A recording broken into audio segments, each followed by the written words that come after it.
Welcome back.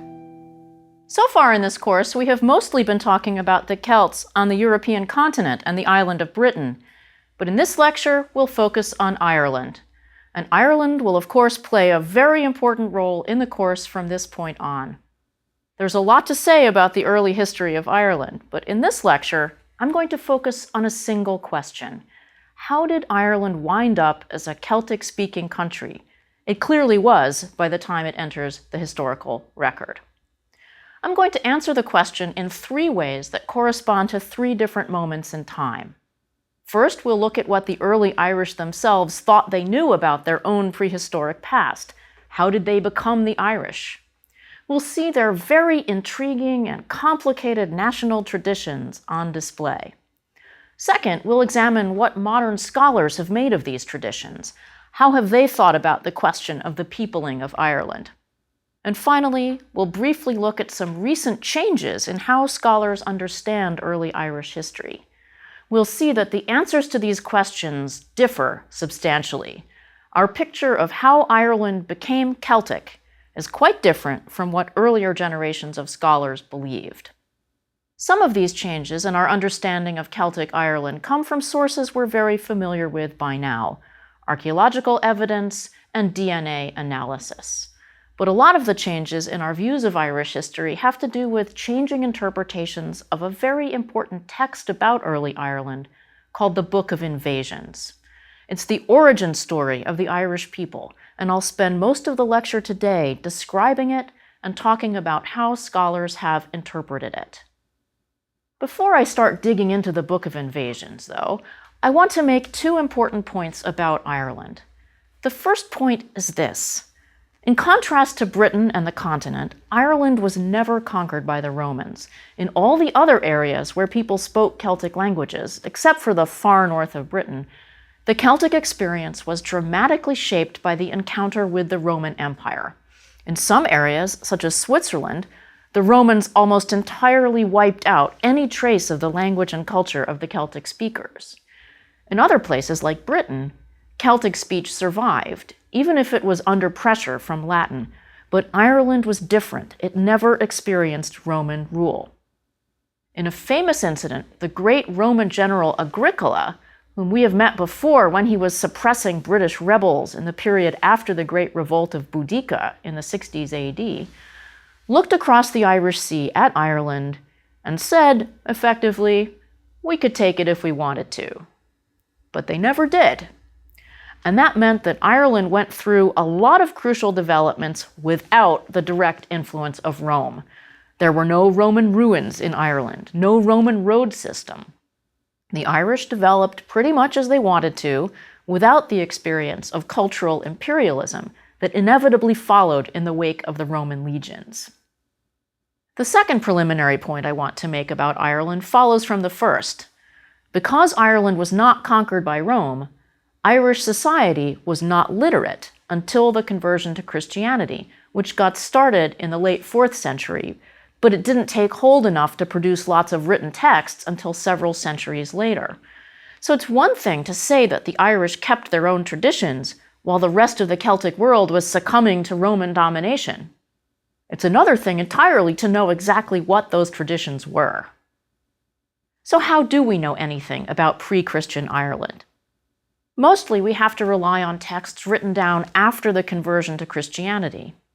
Fortunately, there are a lot of these texts. Ireland can boast not just the largest body of vernacular texts in a Celtic language, but in fact the largest body of texts to survive in any vernacular language from early medieval Europe. These texts come in all varieties. There is a lot of legal material because the Irish were extremely litigious. There's also a lot of genealogical material. In a society where claims to property were determined by family relationships, it was important to be able to tell who was related to whom. There's also an extensive body of texts that we would broadly consider literary, though they have elements of history and mythology mixed in. And the text I'm going to talk about today, the Book of Invasions, falls in that category. So we actually have quite a few texts that can give us a picture of the pre-Christian past. There is a problem with these sources, though, and I've already said what it is. It's the very fact that all of these texts were written down after the conversion. We can't date them precisely, because some of them clearly refer to pre-conversion times, but how much they have been altered after the fact is hard to tell. Scholars are engaged in a great debate about how we can use these sources, and we'll get to that a little bit later in this lecture. For now, though, it's time to get to the text itself, so we can see what the early Irish thought they knew about their own past. This is the first moment in time when we'll look at the question of how Ireland came to be Celtic, each time through the lens of the same early Irish text. The main origin legend of the Irish, the story that explains how Ireland came to be populated, is called the Lever Gavala Éireann, which literally translates as the Book of the Takings of Ireland, but it's usually just called the Book of Invasions. According to this text, Ireland was populated by a series of invasions or takings by a whole series of different invaders, 6 waves of invasion in all. The text began to take shape starting in the 8th century, but we have it in versions that really crystallized in the 11th and 12th centuries. It is very, very difficult, and it must be said, not a page-turner, at least to the modern reader. It's confusing and hard to read. A lot of what is in the text is mainly about place names and genealogies.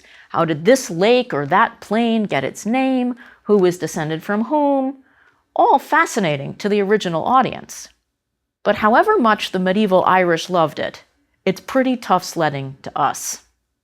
Furthermore, almost every part of the story is told both in prose and in poetry, and the 2 versions often conflict.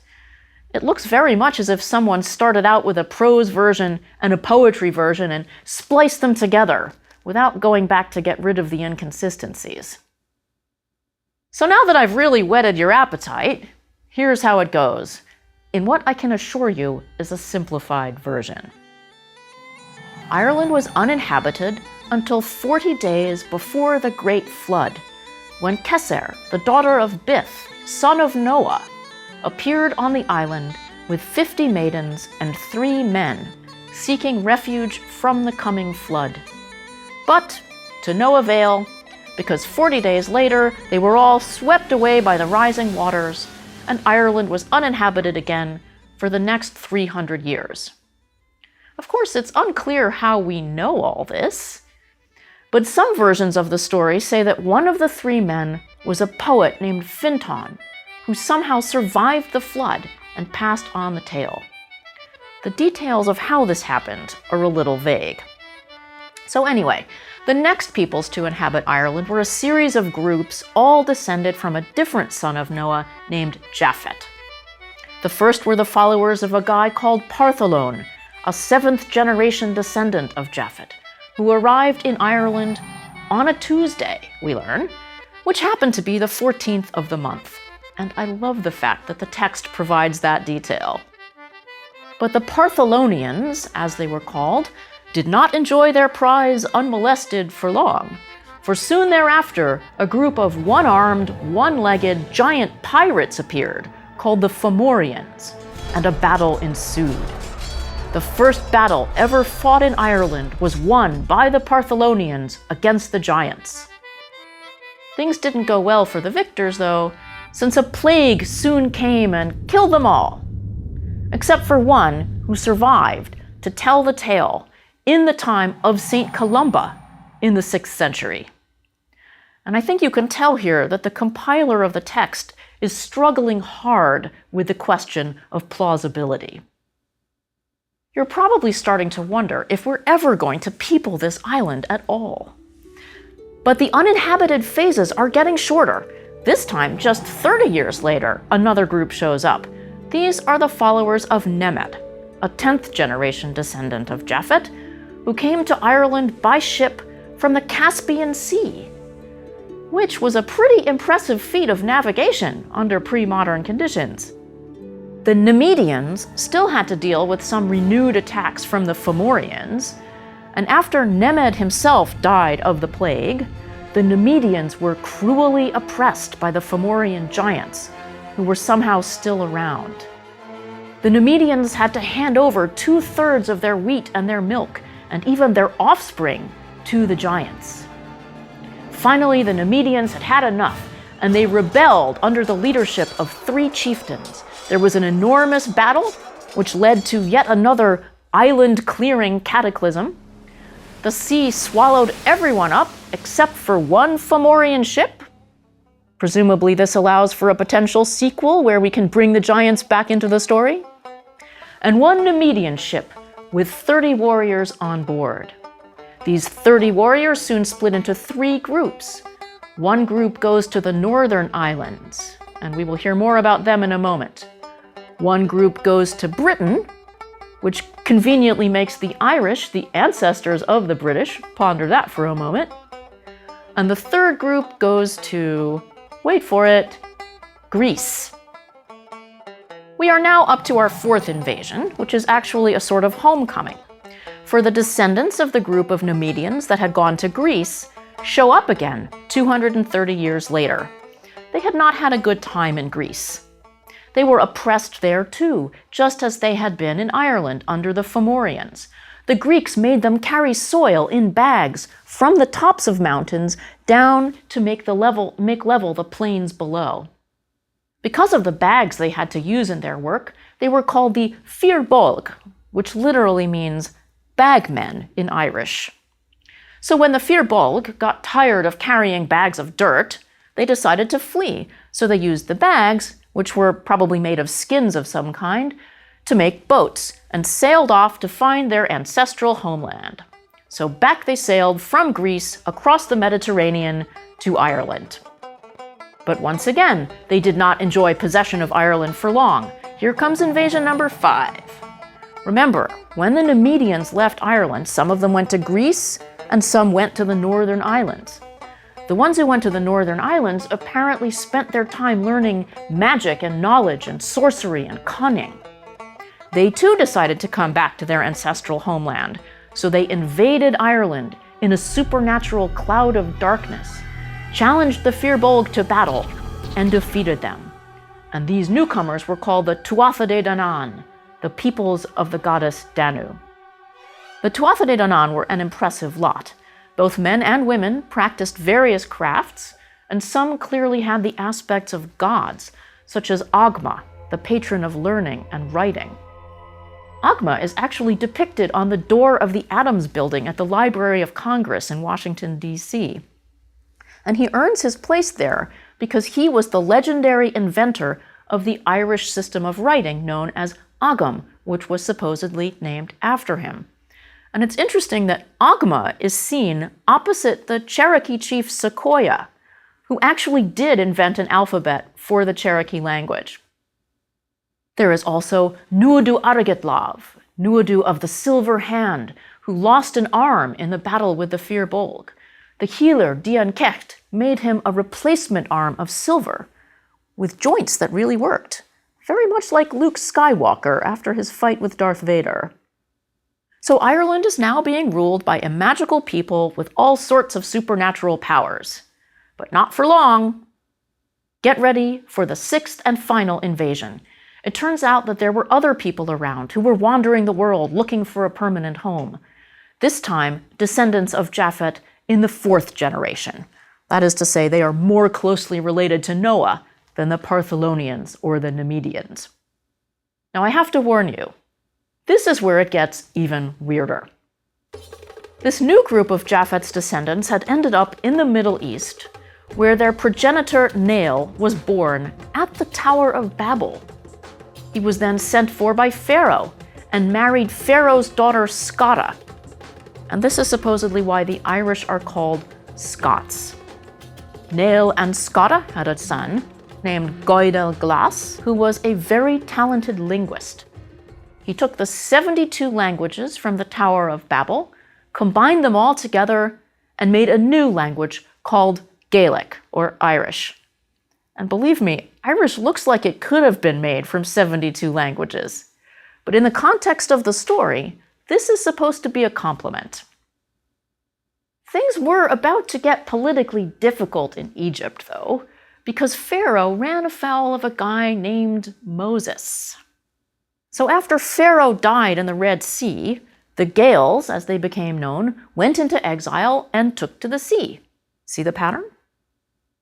This episode was apparently very important in the tradition associated with this text. There is a wonderful 15th century Scottish illustrated manuscript depicting the voyage of the Gaels, as we may now call them, out of Egypt. And notice I said it's a Scottish manuscript. This story is also an important origin story for the Scots, who you will remember came originally from Ireland. More on that in a later lecture. So the Gaels wandered around the Mediterranean for many years in search of a permanent home. Along the way, they encountered mermaids, whose call was so enticing that they had to stuff their ears with wax to avoid being drawn in by their dangerous charms. After wandering for 300 years, they landed in Spain and conquered it. And their leader, a man named Mil, ruled over Spain. They built a tall tower, a very tall tower, as we'll see in a moment. After Mil died, his sons Ever and Erevon ruled in his place. One day, their uncle Eth, who was a very learned man, went to the top of the tower and thought he could see, way off in the distance, the shadow of a land far away. He told his nephews Ever and Erevon that he would like to visit that land, so he set off with some companions. When he got to that land, which turned out to be Ireland, of course, he found the ruling Tuatha De Danann in the midst of an internal quarrel over property. Seeing that Eth was a wise man, the contending parties asked Eth for his judgment on the case. He essentially told them, "This is a beautiful, rich country, and there's enough here for everyone. Why are you quarreling?" Instead of making them feel better, this got them to thinking that Eth was planning to invade and settle there, so they killed him. When the survivors of the expedition got back to Spain, Eth's nephews were outraged and decided to avenge their uncle, so they set off for Ireland in their turn. Now, the Tuatha were pretty tricky customers, so they enveloped Ireland in a sort of cloaking device so that the sons of Mil ended up sailing around Ireland 3 times before finally landing on Thursday the 17th. They went to Tara and demanded one of 3 things: battle, or kingship, or judgment. In the negotiations, the Tuatha agreed that the sons of Mil would rule Ireland henceforth if they could first sail over 9 waves and then return. This seemed like a good deal, so the Gaels got in their ships and sailed away. But of course, it was a trick. The crafty Tuatha called up a supernatural wind that sent up huge waves.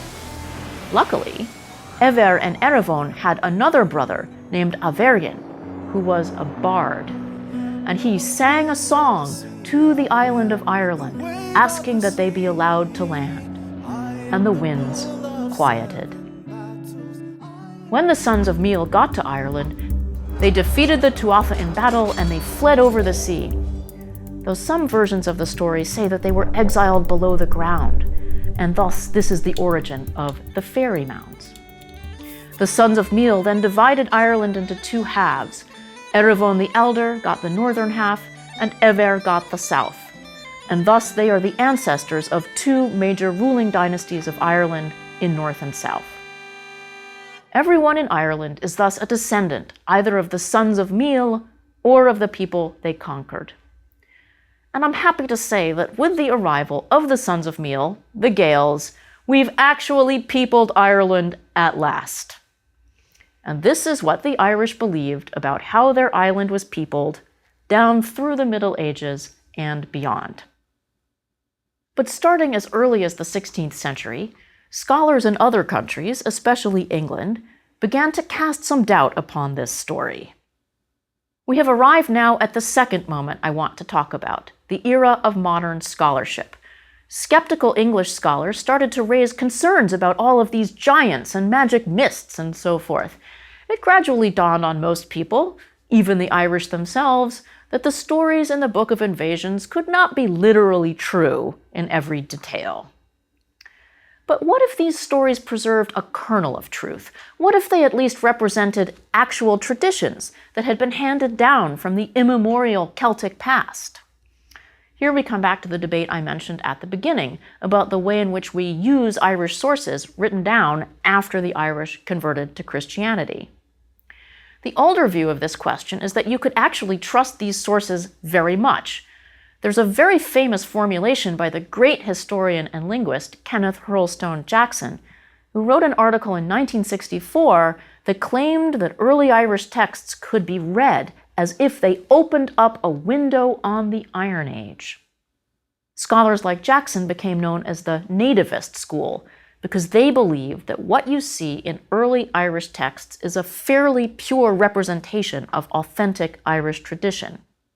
They argued that Irish literature was essentially conservative and that it had preserved an unbroken link to the remote pagan past, all the way back to a common Celtic culture, and even to a common Indo-European culture many thousands of years ago. The nativist argument rested on two main theories.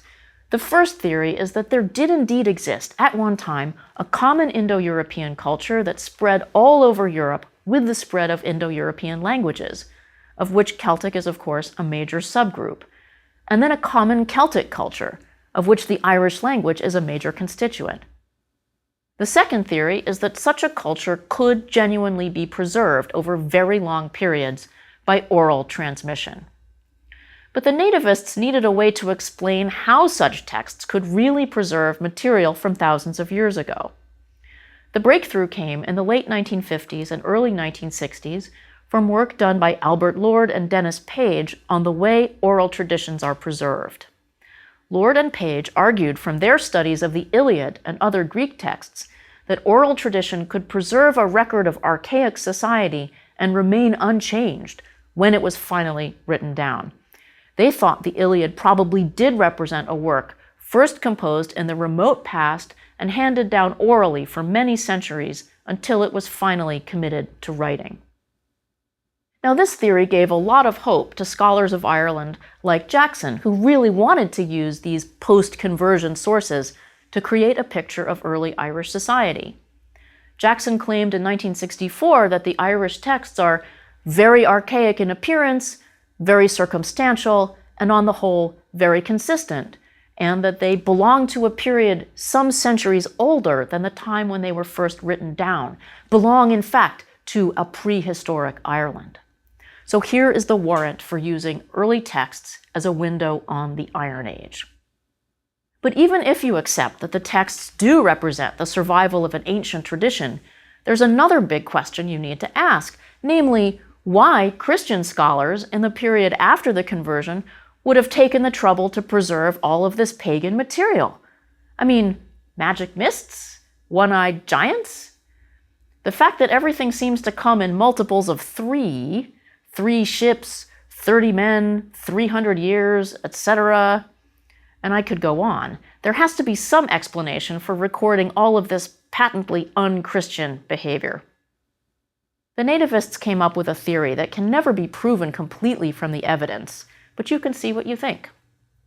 They argued that the early Irish scholars, Christians though they were, had a deep respect for and love of their heritage, and that they wanted to preserve it before it was lost. The nativists imagined the early scholars as heritage buffs, who were not especially troubled by the pagan stuff they were recording. It was their native history, after all. The nativists do concede, reluctantly it seems, that the texts show a few signs of monastic censorship. Characters who were obviously originally gods or goddesses are sometimes depicted as mere human beings, like the Tuatha De Danann. But they're willing to overlook these few lapses and cling gratefully to the mass of authentic material that the texts preserve. Now, we'll never be able to get completely inside the minds of the people who recorded these texts. But I think it's rather touching that modern scholars have imagined these ancient scholars to be rather a lot like them. So nativists might proceed from the assumption that maybe these texts represent memories of an actual series of migrations to Ireland that correspond to major changes in technology. They have even tried to make connections between the archaeological evidence for different layers of cultural influence and the different peoples in the story. Maybe the Fir Bolg represent the first Neolithic farmers, for example. Maybe the Tuatha De Danann are the first people who could work metal. What about the Celts? You may remember that I talked in an earlier lecture about how 19th century scholars conceived of the Celts as originating in Central Europe and spreading outward by conquest. They supposedly arrived in Britain and Ireland as invaders in either one wave or two waves, depending on the theory. Doesn't this sound an awful lot like the Book of Invasions? Of course, the Celtic origin theory has the Celts coming from Central Europe, not Spain. But perhaps there is even an explanation for the otherwise odd-seeming Spanish connection. There is, in fact, a region in northwest Spain known as Galicia that has Celtic roots. The name is etymologically related to the word Gaelic. Perhaps, many scholars have argued, the story of the Sons of Meal represents the memory of a real migration from Spain by people of Gaelic speech. I will have more to say about Galicia in a future lecture. So what you see here is that scholars up through the mid-20th century were trying to figure out ways to harmonize the Book of Invasions with their ideas of how the Celts spread out from Hallstatt and La Tène, or possibly even from Galicia. The nativist view is thus a very optimistic view of how we can use these Irish texts in combination with modern scholarship to paint a picture of how Ireland came to be a Celtic nation. But now we come to the third moment at which I want to examine the question of how Ireland was peopled. Since the 1990s, the pendulum has swung in a more pessimistic direction with regard to how much we can use these texts to tell us what pre-Christian Irish traditions actually were. More recent scholars, such as Kim McCone, have done a lot of textual analysis, and they are much more skeptical than earlier scholars, like Kenneth Jackson, about the notion that these texts preserve the pure pre-Christian past. For one thing, they have found a lot more Christian stuff in these texts than the earlier scholars did. The narratives have often been shaped to conform to biblical models. And in short, we clearly cannot read them as unself-conscious records of the pre-Christian past. They're not even intended to be that. So you've got deliberate distortions being inserted to suit the ideology of the scribes recording the stories. To take the Book of Invasions as an example, we have a basic fact that strikes every reader of the text. The narrative has been harmonized with the chronology of the Bible. We have Noah, we have Moses and Pharaoh, etc. We basically have the Irish wandering around like a 13th tribe of Israel. So clearly, if these are ancient native traditions, they have been wedged into an explicitly Christian worldview. Furthermore, the Bible is not the only non-Irish text that has influenced the Book of Invasions. Remember the mermaids and the need to put wax in your ears to resist their siren call? That is straight out of the Odyssey. So these texts really represent a mishmash of native traditions and Christian and classical influences. And the task of disentangling these elements to recover a pure, lost original is probably hopeless. Furthermore, as if that were not worrisome enough, new doubt has been cast on the idea of oral transmission as an inherently conservative process. New work on living oral traditions in Africa has shown that they are more dynamic than people used to think. Modern concerns end up creeping into ancient stories. There are apparently some sub-Saharan African stories that are supposed to take place hundreds of years ago, where people are reported to be using very modern weapons. So maybe we can't be sure the Irish stories go back unchanged to the Iron Age, let alone the remote Indo-European past. The most recent scholarship doubts seriously whether we can make any actual correlations between the stories and the prehistoric past, and they say further that the medieval Irish people who wrote the legends down weren't trying to do that either. They were trying to create a blend of old traditions and new traditions. They wanted the Irish to have a connection to the classical past.